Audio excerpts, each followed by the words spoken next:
Oh, here we are. What's crack-a-lackin' tube sock? What does that mean? What's crack-a-lackin' tube sock? I don't know. Yes. I don't know. I don't know. You just made it up. Know, how many different ways can I ask you how it's going or how are you doing? Did you actually wear tube? I used to wear tube socks. Oh, everybody wore tube socks. Oh, my head. Socks, they were tube socks. The 3 red stripes at the top. Yeah, I loved that.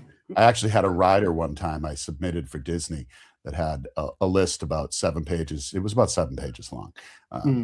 Amongst the things on the rider was like tube socks, 3 mismatched tube socks, right? A pair of those gym shorts with the white piping.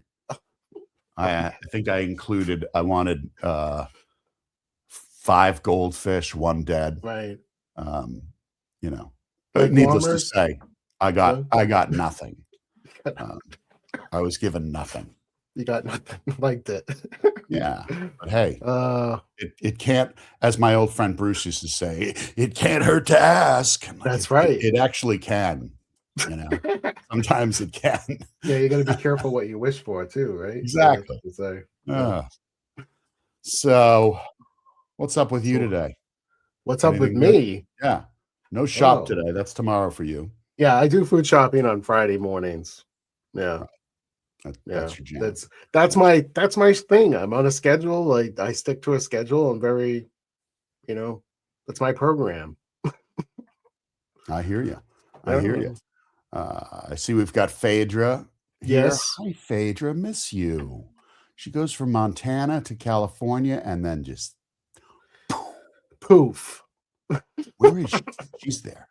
We're gilding her. Who's our other friend Stone. That I see in here? Laurie Stone is joining us, and Greg. Sweet. Great. Always love having Greg on here. Bring the whole gang. Yeah. Awesome. So, and Shannon Peffley, CPG X-Man CPG. Cool. Awesome. We got a great program today. I love saying that. The program. The program. Yeah, we're going to talk a little bit about a lot of things, but one of the things that is the core at today's show is talking about AI. Is it a god? Is it a thief? Sometimes I find it to be like the corporate intern on meth. Yes. What did I say this morning? I said it's like an adult 3-year-old. Sometimes, but who knows? I think we're going to find out a lot. In fact, if we haven't offended our guest today and he's left, because I know that the first time I talked to him, I said something about AI being a tool. And the minute it left my mouth, I was like, oh, he's going to rake me over the coals on this. And he did. And he was right. He was right. Different connotations, right? The word tool. Well, yeah. But I think I meant it in sort of a useful, effective way. I understand. But really... Yeah. He set me straight in such a way that was interesting because it gave me that kind of like, this collaborative entity, and it kind of set me a little bit straighter on it. No one's forcing anyone to do it, so there's that. Let's go for the ride, they say. Yeah. I mean, is the question really, I think it isn't, is what will AI do to us? I don't think that's really the question. Maybe the question is, why are so many people already underused, overcooked, and half asleep before AI even showed up? Right? Yeah. So exactly. All right. Well, if you've got questions, make sure you start dropping them into the comments section. Happy to try to answer as many, if not all of them. And the show, like I said, is about, it's not about AI hype. It's about human potential, actually. So let's be clear on that. Leadership, storytelling, and, does this next era make us smaller, or will it finally force us to become more fully human? So the guest today is the founder of Personal Singularity, and the CEO of something called Odyssey Films. Through Odyssey Films, he's worked with major international brands on storytelling, messaging, and brand communication. But that work also revealed something deeper, something that many companies know, they know how to tell powerful stories outwardly, while failing to build that culture inwardly. Mm. And, that's the part where people actually get an opportunity to flourish. So without further ado, please welcome to the program, Mr. Yeah. Jeff Chen. Hello, Jeff. There he Hi. is. Hey, Jeff. Thank you for Hey, having me. It's So- another Jeff on the show. I love it. Yes, a double Jeff conundrum. It is. It's like being on with Duran Duran, only slightly different. Completely different. I always Um, introduce myself cool. like, my name is Jeff, and now we got like, oh wait, so am I. That's right. So, dude, are you in London town? Yes, I'm based in London for the time being. Mm. Yeah, I see you. Nice. The king just got over here and got the heck out. I think as quick as he could. I don't blame him. Although he said something hilarious here in front of Dump. He said he was saying something about to the effect of how, like, if it weren't for America, if it weren't for America, everyone over there would be speaking German. And he said in his little speech, he said, if it weren't for us, you'd all be speaking French. There you go. It was good. It's funny because that one little moment for him, for me personally, I was never, how people are either team. What was that movie there with the vampires? Team Ed, Vampire or werewolf? the vampire werewolf team. Team Edward or team Edward, yeah. Yes. Jacob. Team Chisel Chest. I was never really team Charles, frankly. Yeah. I thought he behaved horribly. And, the loss of Princess Diana to me was like probably one of the single worst things that could have happened to our timeline. But anyway, that little exchange I watched of him made me go, all right. I think we can, I can work with you. You can work with this. I can work with this king. So thanks for coming on. And why don't you give folks just a little bit of a preview, a little backstory about who you are and what you do. Okay. So I'm originally from Taiwan. And then in high school, my family moved to Hong Kong. And then I studied university in London, my BA in animation production. And then after that, basically there was a policy change with the student to work visa policy. Like literally came into effect like kind of a few months before I graduate. So I was going to stay in London, but I couldn't. So I had to go back home, but that's fine. And then I did a master's in journalism. And then so during that time, I also covered the umbrella movement, like the protests, and got my tear gas sandwich, all of that. Yeah. And then at the same time I was doing my master's, the second year, I also started doing an MFA in Savannah College of Art and Design in like game design and like UX design. So yeah, interaction. So like all the kind of coding and, experience design stuff. And then basically kind of, and then after that, I started working for a creative agency called APV, and then that was like, my dream job. I really enjoyed, working there every day. And I was learning a lot. And then I worked with lots of multinational brands and learned a lot of things from there. And then afterwards, basically kind of the Hong Kong situation was getting, quite unstable. And, I was actually fine to just stay there. But like, my dad was really worried about me. And then he was really like, oh, you should get out of there if you can, And then, Right. Yeah. So, and then if you have the ability to, leave, it's like a smart choice for the longevity, start a family and the stability of life and things like that. Right. So that's, we decided to move. And then me and my girlfriend, Bridget, I moved here in early 2020. And then literally after 3 months, it was full lockdown. And I had to do long distance with my girlfriend for like 2 years. Goodness. Yeah. Wait.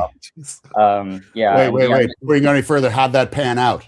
Oh yeah, I mean, now she's finally here, like after 3 years ago. All right. And it was like the best summer, right? It was like the summer came out of the full lockdown, right? Because the second lockdown, people is just like, all right, I want to die. I need to get out, right? Right. And then so it was out of that. And then Yep. everyone was so happy.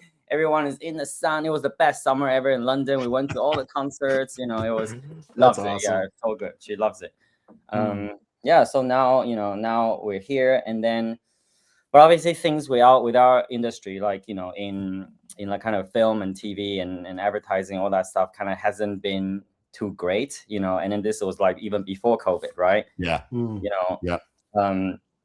Yeah, so like after Brexit, obviously it has some effect in the UK. Like the economy was kind of stagnant compared to the rest of the EU.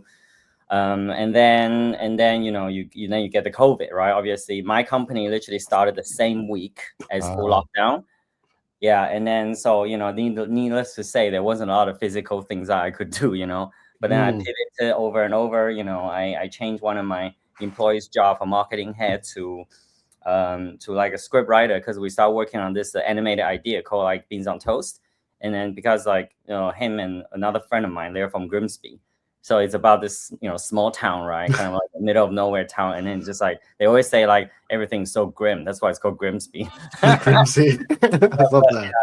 Yeah. So we got like the full animated series developed, and then we're waiting for selective tender with Channel 4, and then we waited for months and months, and then didn't hear back. And then they told, and then we see on the news that they did like the biggest round of layoff, like in recent history. So we're like, that's not happening.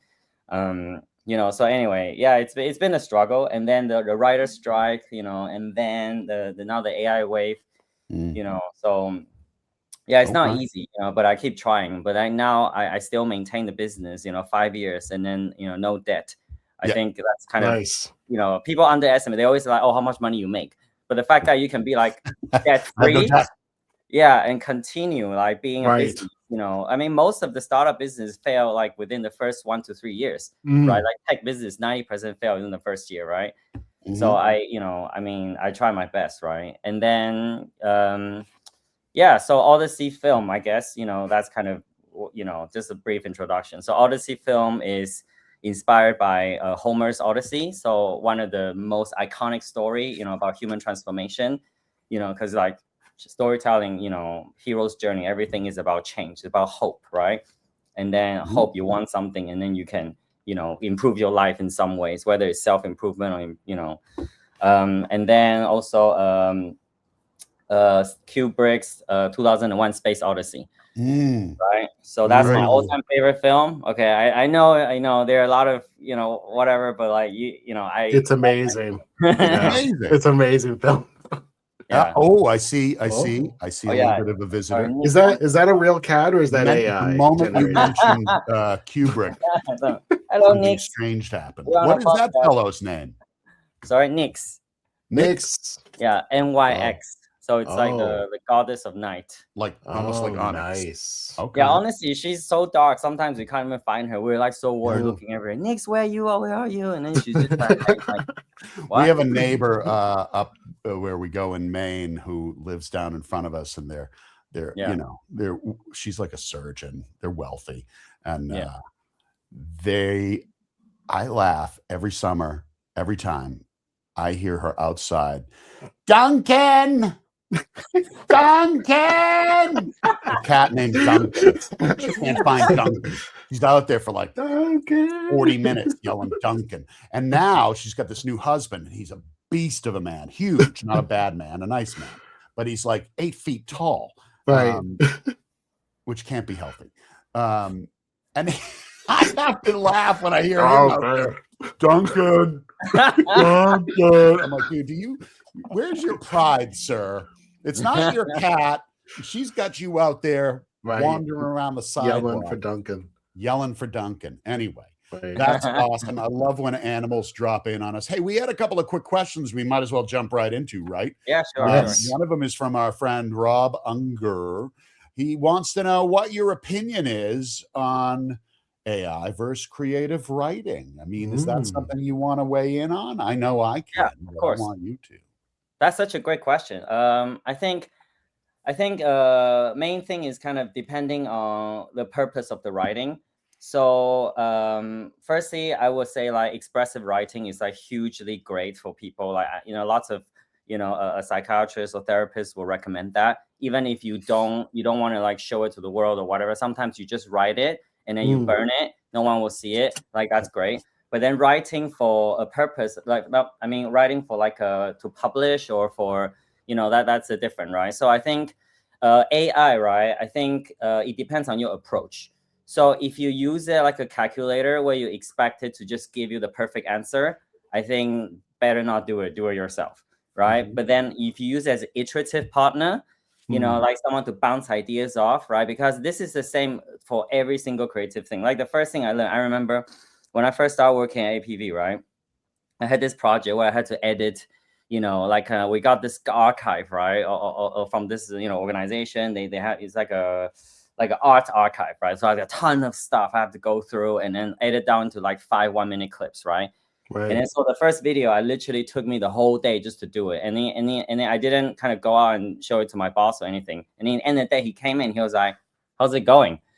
And then I just showed him, I was like, and then he was like, "You spent a whole day, you've only like done like one video." And I was like, "Yeah, I mean, I want to, I'm just kind of like wanting to get the best I can before I show you." And he's like, and then he said to me this, I will always remember. He said, someone can easily hate something that you spent ages working on, but they could also easily love something you literally didn't even intend, like you did by accident. So the most important thing about any creative work, right, is to get something out there first. And then so you have a feedback loop between yourself, right? And then that's the first step. So anything that you do, you write it down on a notepad or you draw a piece of drawing, on a paper. That's that creative loop first. And then you expand that to your boss, and then to someone, whatever, clients. So now that process can be made faster if you have a right AI partnership, right? So you can do that with yourself and your AI first, except AI now has like the access to like the world's knowledge based on the training data, right? Different models have different training data, different reinforcement learning, and then so finding that right partner based on like for what you want to write, that's groundbreaking, right? And then I think so this is about the approach, and it's about having that open-mindedness to try it and then build the context, and then having that critical thinking. So I always ask my AI to challenge me. Like, I know there's hundreds of human biases, right?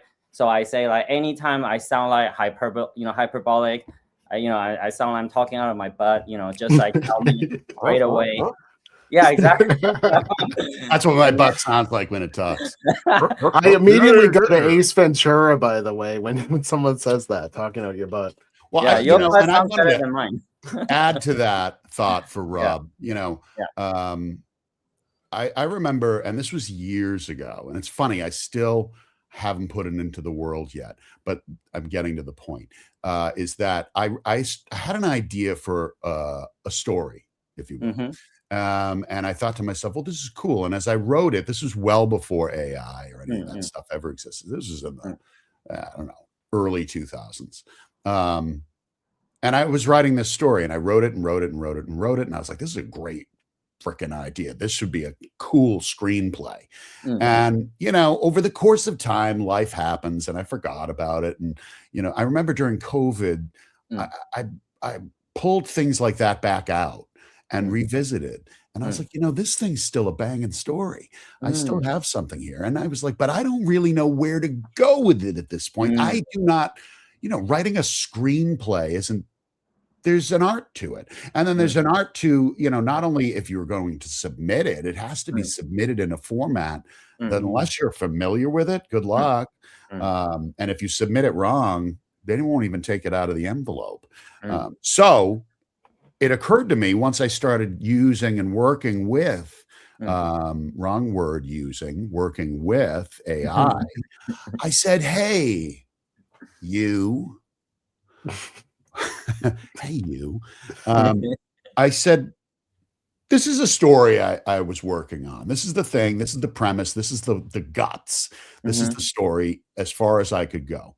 How can I turn this into a treatment for a screenplay? And, I said, ask me all the questions you need. Yes. Tell me what you want from me to make this more accurate or efficient or whatever. And Yes.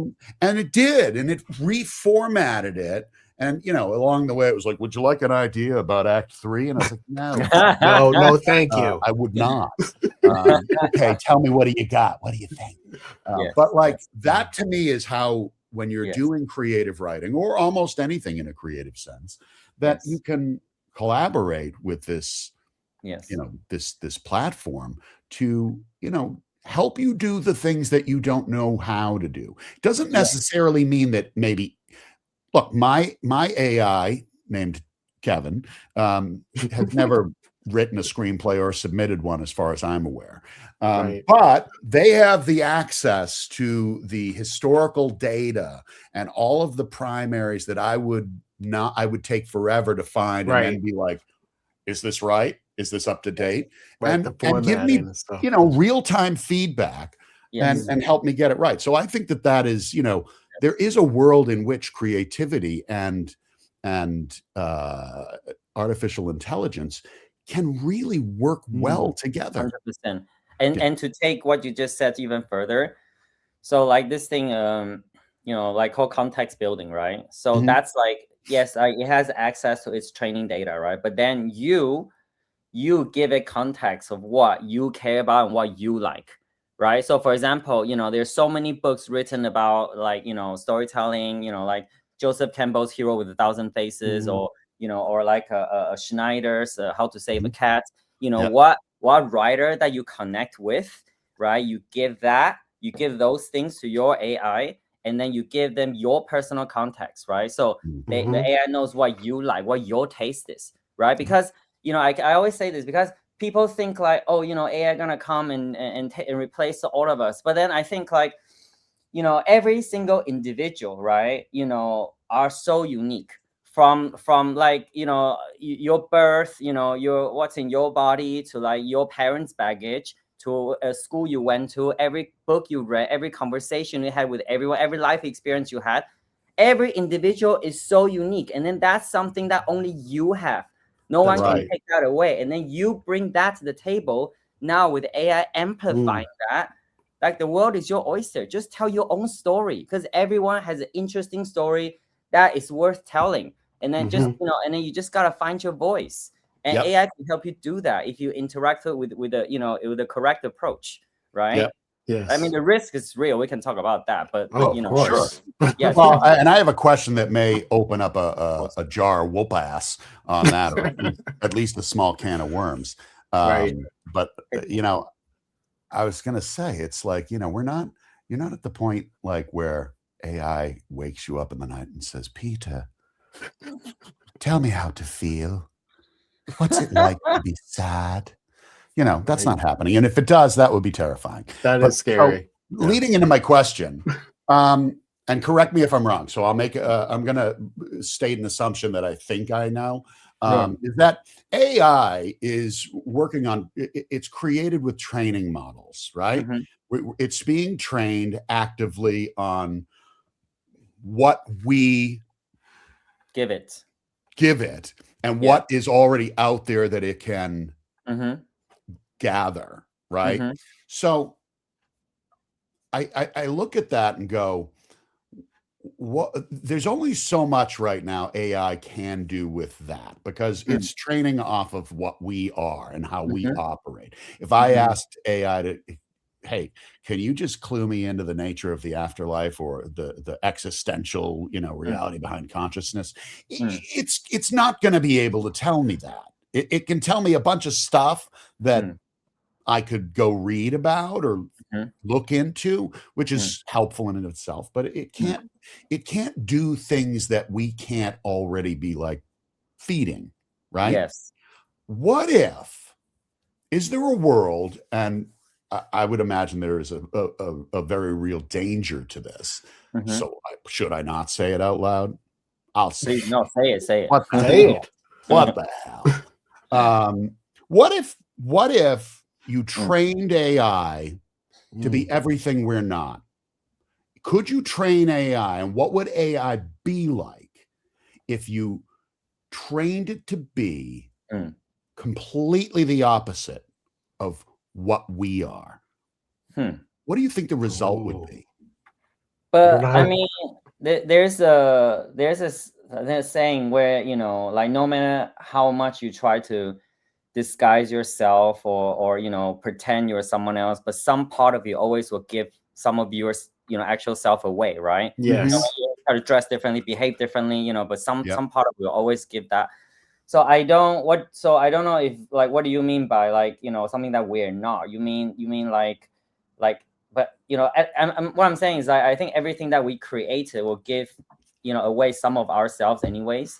So you're saying literally just like, you know, I mean, how can we imagine some, you know, for example, in You 2001 Space can't. Odyssey, right? Like there, I you don't know, know. It's a, that obelisk, right? How can we don't even know what it's like to be an obelisk with that almighty, all-knowing knowledge, right? So how can we Right. even give AI Yeah, I that? mean, what's Create always them? interesting to me too, and just thinking about this point is, um, it's learning, right? So it's a large language model. It's learning about, like you said, like let's say if you say, I like this writer, I like this, like Steven Spielberg's movies.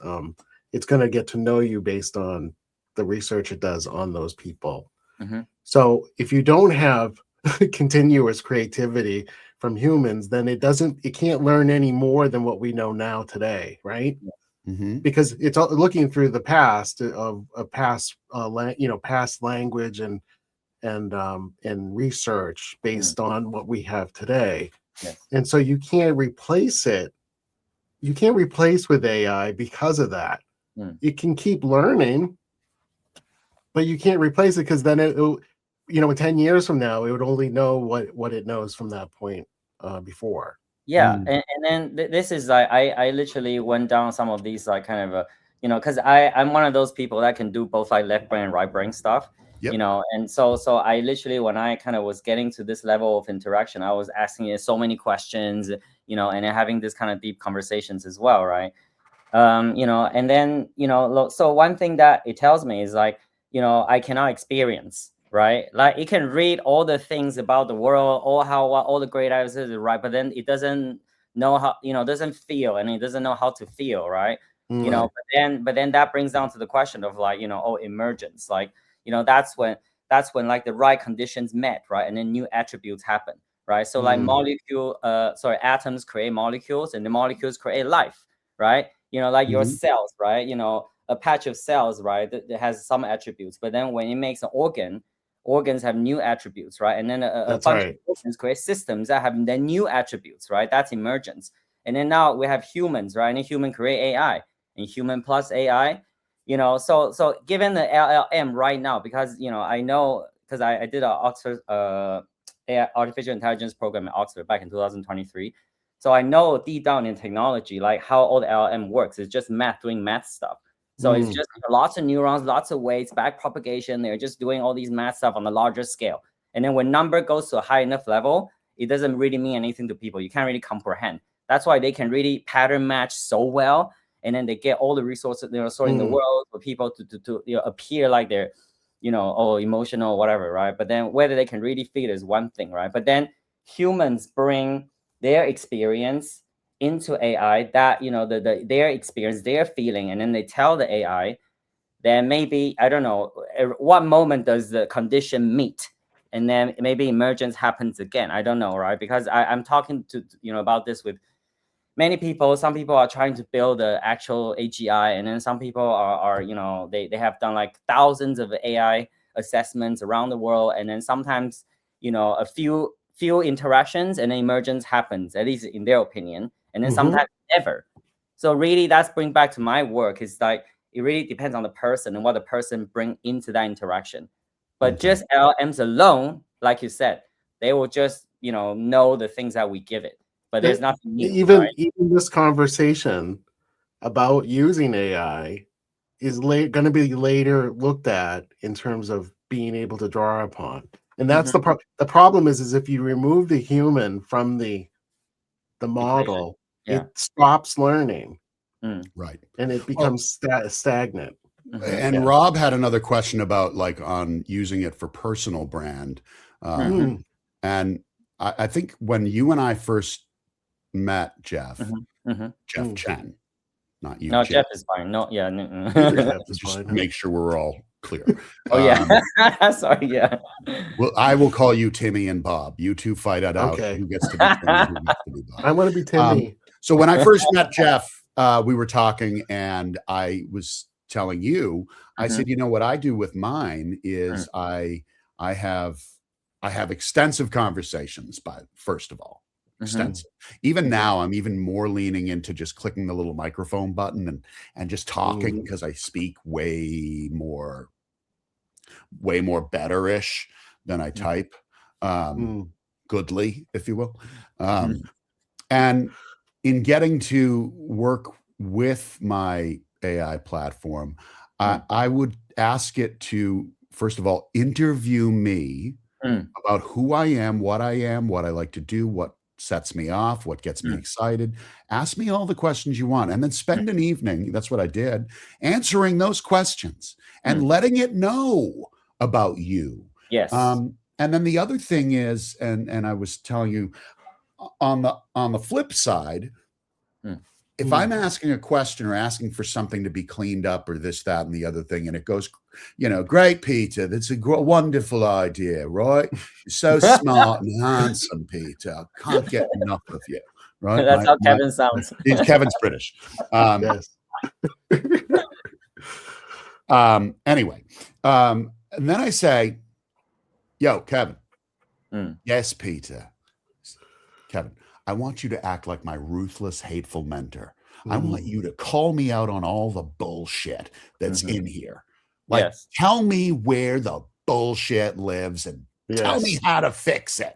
Yeah. And it does. And I go, cool. Like, so you kind of got to take it, I think, and tell me what you think about that. I think you do. You have to sort of work together as in conversational 100%. tones about, like, it's very easy for AI to just agree with you. Yes. Right? Yeah. Can I just pull up I just want to pull up a little cartoon I found. So this is perfect segue into this. People respond to content that is authentic, genuine, human. So let's include those words in our AI prompts. Yeah. Right? But do you find, I even told you, I think that I'm polite, which my wife laughs at. I'm polite with people, but I'm always polite I say please. And I know that it can say, Peter, you don't have to say that. It's a waste of everybody's time. Just ask the fucking question, Peter. Suddenly it becomes a beetle. Right. Welcome, Peter. But like when you go into when you use and collaborate with AI platforms, how you come to it is how it goes out into the world. Yes, You had said that to me, right? Can you clarify a little bit? Yes, that's exactly. It's about how humans show up, right? So answering to like the personal branding side, right? So I think, before I discover PS, personal singularity, and then before I got to this kind of level of partnership with my AI, right? I absolutely hated like social media, online stuff. I was actually quite a private person. I like my life, but I don't need the world to know about it. And so like literally, if you go back to my LinkedIn, like over 3 months ago, the last thing I posted was like 5 years ago, and I didn't even post it. My creative director, AP, posted. Because he was like, oh, good job on the video. And then so he tagged me, right? The only thing I did was Instagram, which is a creative outlet. I don't tag anything, anyone. I just photos I like, and then I have a quotes that I like. And then that's just for me, like creative outlet, right? Right. And then so, but then what I learned about personal branding is like, now, like you can apply for 1,000 jobs, right? And then you can be, likely blocked behind ATS system or some other system. Like literally, HR head will tell you nobody even look at the pile. That's kind of like a lottery, right? But then and then so instead of apply 1,000 times and then spend all your time not hearing nothing back, rather like you work on your personal brand, which is like your shop from window, where you make everything nice and pretty, you dedicate all your attention on that, and then people will come to you, right? And I'm a big optimizer, right? I like to optimize everything, anything. If I see a system or my desktop can be better, I just wanted to, I see people can work better, and I want to do it, And then so, then, that brings me to personal branding. And then I think, So it's not about like vanity metrics. It's not about like posting something and then care about like, oh, you got how many likes and then get that dopamine hit, right? Right. Like if you why you do it, then I would say don't do it, because it's really bad for your mental health. Okay, because literally this is like addictive. Instagram, we don't need any more examples like of like Facebook and Instagram and all the damage you've done to some people, right? Right. But then so I think of it like this, right? You do it, because you're doing something that you care about, right? And then you're doing it anyway, so you might as well do this extra step to help other people learn about it. So I would say to people, like, imagine if you have kids, right? Imagine something that you post now, if your kids one day will read it and then learn something about it, then that's why you do it. Okay. Not about anybody, or just do it for yourself, because you do it, it makes you feel nice, makes you like, put some value into the world, right? And then in terms of working with the AI, but in the end of the day, it's not about authenticity. It's not about like, oh, I'm going to post my naked selfie on the beach, right? That's not being authentic. That's just like, no one really cares about Nobody that. wants this. Yeah, but it's about like, TMI. yeah, exactly. Too much, right? That's Right. private, right? It's not, so I think a lot of people confuse that, right? So Yes. so for you, it's still a brand that you create, either you want to start your own business, or you want to, promote your book or whatever, even your latest gardening trick, whatever, you think it's useful to help people or to help yourself, to document it for yourself or your future self, whatever. That's why you do it. And then AI can help you with that as well. So you show up correctly, and then you ask AI to challenge your biases, and then you use it to collaborate, and then to come up with the best content possible, and then your angle. Like, I think that's the kind of the best. I think that's that is to me always the mystery, right? Because some it's like it's foreign to a lot of people still, I think, even though in this LinkedIn space everybody's talking about AI, but you talk to other people like I'm gonna use that or whatever, but I think it's still in that like mystery zone. It's not about just using it to create things. It is about that interaction that's most important, and that's missing, because I think a lot of people are just when we see they're just using it as this tool, which you say you don't like that word with it, but they're using it that way, and it's obvious when they use it that way to everyone else, because it doesn't look good, right? It doesn't land well. And I think the technique part of it is just so much more than the actual using it, right? Yeah, I think it's the substance that you bring, right? Because like, for example, I mean, now, like, I mean, my mission, with the helping human, and then, Andromeda, or, like all that stuff, it's like, it's kind of like a necessary evil, right? Because even billionaires are saying like, if you don't build your personal brand, if all the jobs are out in the next 5 to 10 years, then you have no value, right? So I kind of, I have a strategy. I don't really love doing it, but you can see now I'm quite actively doing it. But then what I try to bring is always like substance. But the difference is maybe a post that I comment on today, or someone that I reach out with a DM, maybe I used to have to spend like half an hour to, to really think about it, to write it and then edit it and then labor over it, half an hour to an hour, right? For like each comment. And then that's like, how many, 8 to 10 comments a day. I'm already, my day is gone, right? Who's got time? It's gone. Right, right? exactly. But now what AI can help you, if you interact with it correctly, is it literally takes out half the job for you. It takes out more than that, right? It takes out the writing for you. Like, you don't need to write anymore. You give it enough context about, what your thoughts, and then, things that can contribute to it. And then it does the writing. But all you need to do is read it. Like, and then people can't even be bothered to read it. That's like, where people that's get no problem, right? That's where people get mixed up, is they don't read it, they post it, or they just post it, look at it, and they just roll with it. Exactly. And I mean, you have to go back and just take a little bit of ownership back before you put it live. And I can tell that, that would be like, I think Rob, is like, dude, I want to be creative. I want to write. I don't want to have this thing write for me. But that's where you have that dance, that little bit of a waltz back and forth. There's a little give, there's a little take.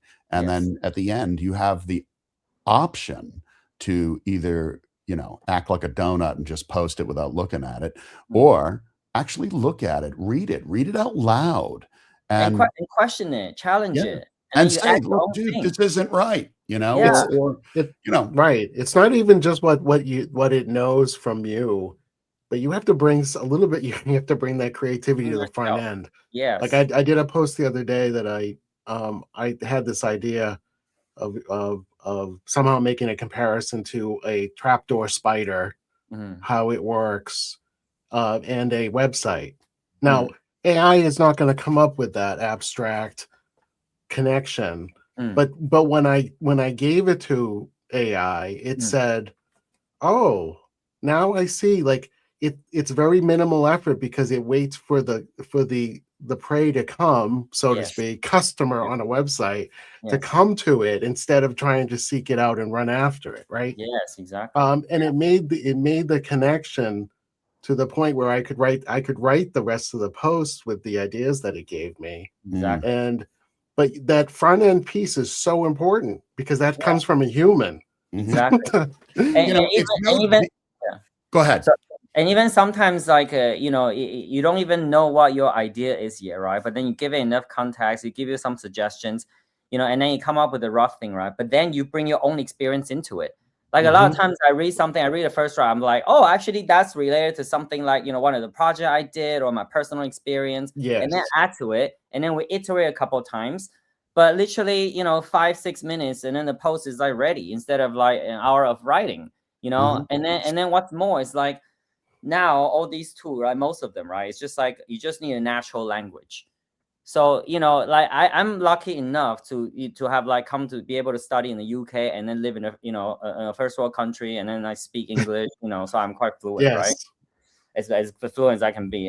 But then imagine like now some kid that never grew up in rural India, right, and only speak like Punjabi or something, right? But now, because he knows at least one natural language, he can write like this and then iterate.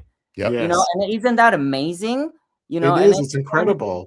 He can build softwares and packages, just like much easier than before. It was impossible, right? Right. Hey, we got a real-time question from Gavin Conkle, one of the co-hosts of CPG Vibes, which can be heard wherever great podcasts are heard.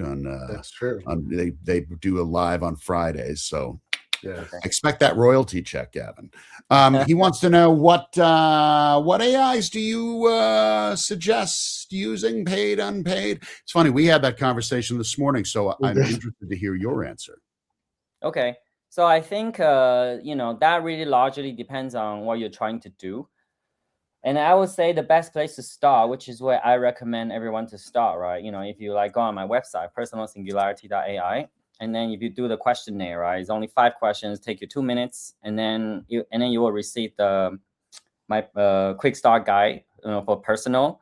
And then so it basically kind of give you a good starting point.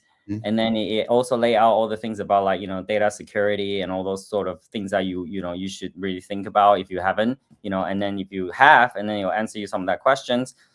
And then, my recommendation to start off, right, would be like, my preference is Claude as a strategic thinking partner, because right now at this point, you can kind of see like what other AIs are good at. So I know for a fact, like, like I think ChatGPT is good for like debugging and things like that. But in terms of any sort of like writing stuff, like Claude is better, but also just in terms of challenging you. Because at least from my experience, is the one model that really does that better than others, right? Because AI LLMs, they are made to be helpful, which means to be agreeable. So a lot of times I see people come to me and then they say, oh, I've been battling even with Claude, battling with Claude, ChatGPT for ages. We're just going back and forth. And I think that's because they never ask them to challenge them, right? Because so it's kind of like, okay, make me something, it made it. And then you give it some feedback, but then your feedback is actually not that great. But then the AI is like trying to be like, agree with you. Oh, okay, then we go back to that version. And then you say, make it better again. And then it goes back and made it better. And then you're like, you know what I mean? That's how you get into the rabbit hole, right? That's why I never get into rabbit hole like that. Because I always say, if my idea is crap, just tell me. I can take it. I try to type in feedback now too, and I consciously do it because when I was just doing thumbs up, thumbs down, it doesn't know enough. Yeah, no. It doesn't learn anything from that, right? Yes. Yeah, and what Richard just said about Anthropic, I agree with you a whole bunch there. In fact, that is recently why I am still using both ChatGPT and Claude. I tried Perplexity. I tried something called Barely, which I don't know if it barely works or what. But like, yeah, I mean, I really love the intent behind Anthropic and what they've been doing lately, at least as far as we know. So I think those are good places to start. And also, sorry, just to add to the earlier question, I think once for me, it's like, I use Claude like as my strategic partner, right? But then I also use a bunch of other tools for different purposes. But then, for example, I use this other platform called Manus to build websites, right? But then I talk to Claude, make all the strategy first, and then I give it enough context about Manus. So I ask Claude to create the prompts for Manus for me, so that, there are different ways. And then if you want to do more research based, I would say maybe Perplexity is better. So you need to, so the key is not like, just pick the right tools. It's about understanding. Just ask even if you use ChatGPT or Perplexity or Manus, they can all get to a level that's like pretty good in terms of just this kind of context building and interaction, like a thinking partner, right? So you can experiment with it, but then just ask them like, oh, I want to build a website. What do you recommend? What's out there? And then also do your own research. Just don't ever just expect like perfect answer from them, because I think one of the things that people get wrong is that we learn about AI from Hollywood. Right? We think this all-knowing machine is gonna answer all our question. Like the computer with the answer like 42, right? Galaxy, the meaning of life. Yeah, right. Like, oh, it's gonna answer all your questions, but that's fiction. Those are fiction, right? That's before we actually had AI. Wasn't even called AI before. AI was like deep learning. It was data. It's just now people call it AI, right? But this transformer architecture model is what we have now, and then they learn from human patterns, and humans make mistakes all the time, including me. Everybody does, right? Everybody so why would does. you expect why would you expect something else to be perfect? Absolutely. Nothing is perfect. If you're in an analog life, nothing is perfect, so don't expect that, and then you will feel much happier. And That's then do your own homework. And I do think in terms of web development, like I'm a web developer. I've been for several decades.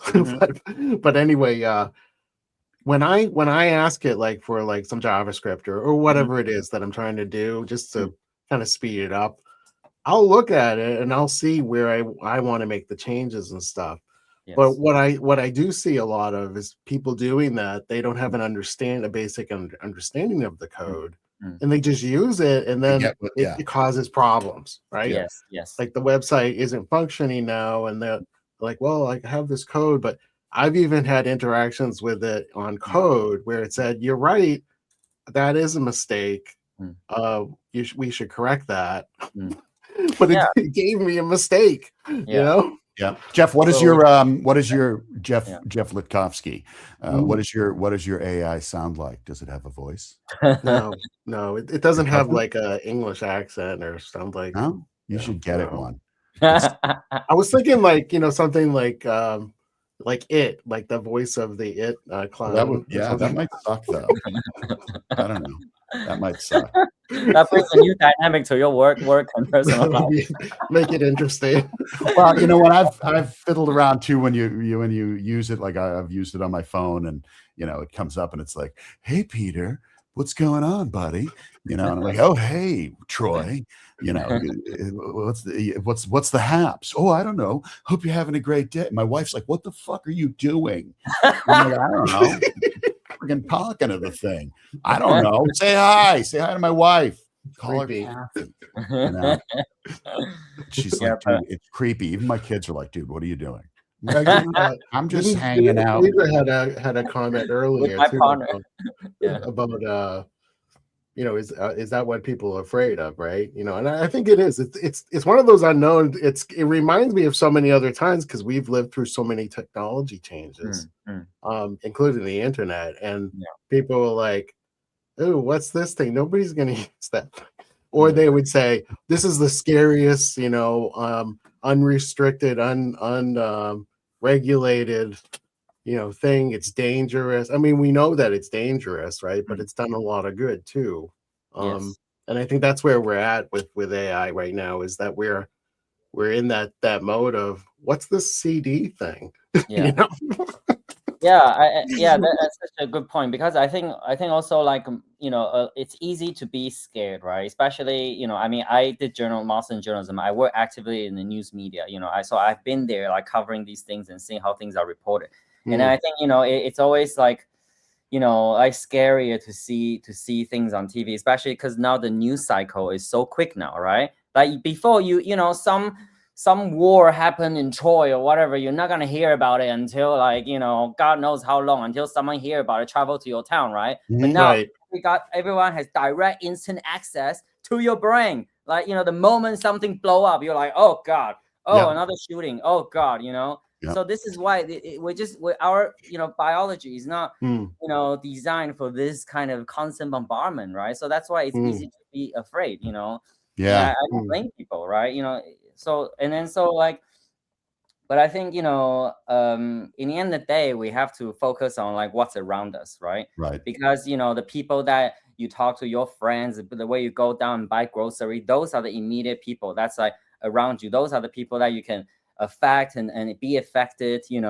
So, and then in the end of the day, something happens so far out, unless you really go there, boots on the ground, all your information you received are secondary from some sources with some agenda, one way or another, being filtered, selected through the algorithm or through your personal, interests or whatnot, right? So, like, I would say, kind of try to, like, focus on the present a little bit more. Would be like healthier approach. And then also, most people's idea on AI, again, is largely from Hollywood. It's either like Terminator or WALL-E, right? Like, WALL-E is also everybody is, like, hooked up on their phone, and then they're all just, like, not interacting. They're all floating, and then they never even see each other. That's also dystopian, right?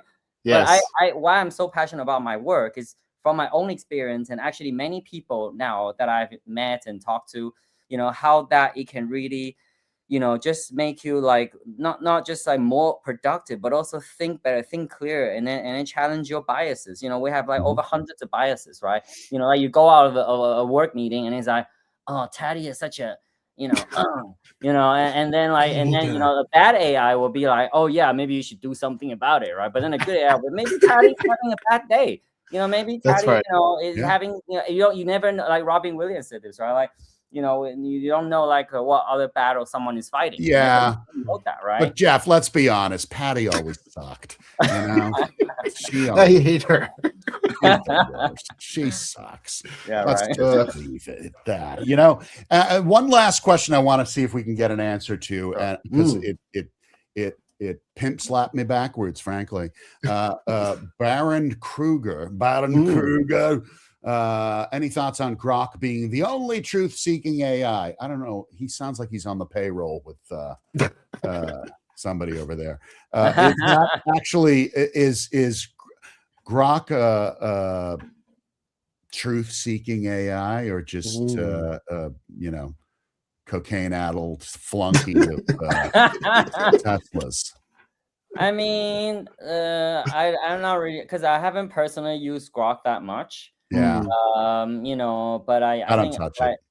Yeah, but I did hear that, I mean, again, everything is about, like, the training data you put in, and then, like, the reinforcement you put in, so I would say that I think the best way to find out is just maybe try experiment it, because, like, for my work, I'm not really, like, trying to, like, find the meaning or the truth behind every news coverage or things like that, because I'm in the industry. I kind of, keep a peripheral vision on things, but no, I'm not really, like, trying to, I mean, it's fun to go to a pub and have a drink and then talk about it, right? Sure. But, like, what is truth really? Like, Voltaire said this, right?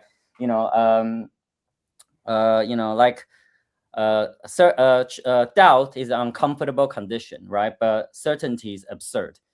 Because no matter how good, how smart you think you are, how much you know about the world, you're never gonna know, like, everything, Nope. and then what really, you know, because everything is perspective, right? Right. Your perspective and someone else's perspective completely different, even if it's the same event happen, right? So I would say, you know, the best question, I guess, is just try and, you know, like use all the models, and then you try to, you know, ask the same questions, ask them to challenge you, and try to arrive at the conclusion yourself.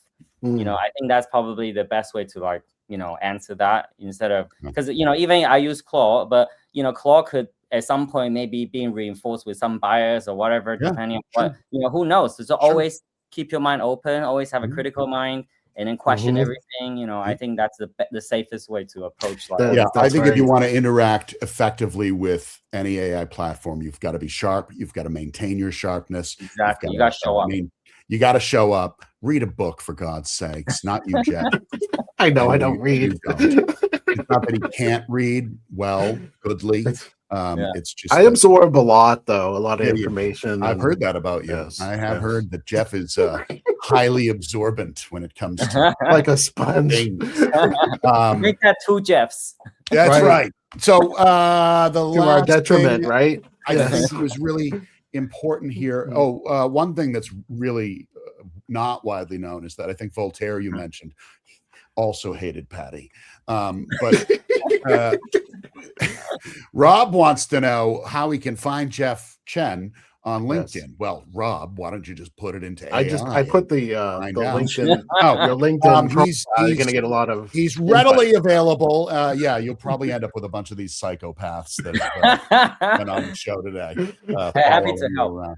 No, to be fair, my name is a bit difficult because Jeff Chen, right? Even I put it in, it means it's the best, like, privacy and security protection, because there's like a million Jeff Chens. That's true. You're never gonna find me unless you have the exact code. Just connect with them all. That's what I'm going to do. Or something, I'm going to go in and just connect with every Jeff Chen there is on the platform and be like, yeah, awesome. That's how I think I'll connect with people from now on. I'll start it at names with A and get them all, and then I'll move on to B. It's what's funny. I did this with AI. I don't recommend. I mean, it didn't pan out to anything, but I downloaded my data from LinkedIn and I had it put into a spreadsheet. I used AI to identify all the people that had the name Jeff, and it created a spreadsheet with everybody I'm connected to that's named Jeff.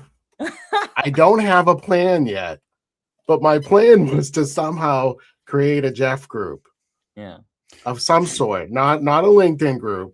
This is starting to sound like a cult or something. Yeah, and I was just thinking, like, Jeff Consortium. There's so much power in Jeff. I'm just like in the world. It's just something that we should be connected. Yeah. That's all. If every time we all like say my name is Jeff at the same time, it's gonna cause an earthquake. It's gonna do something. The planet. Oh my goodness!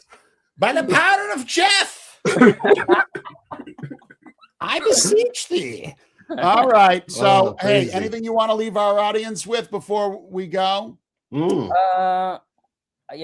I mean, I would say, I know, like, life is difficult, and I'm also, like, dealing with it myself, but I think, like, if you, I will say this, if you believe in a more optimistic future, it might not happen, but if you don't, it definitely won't.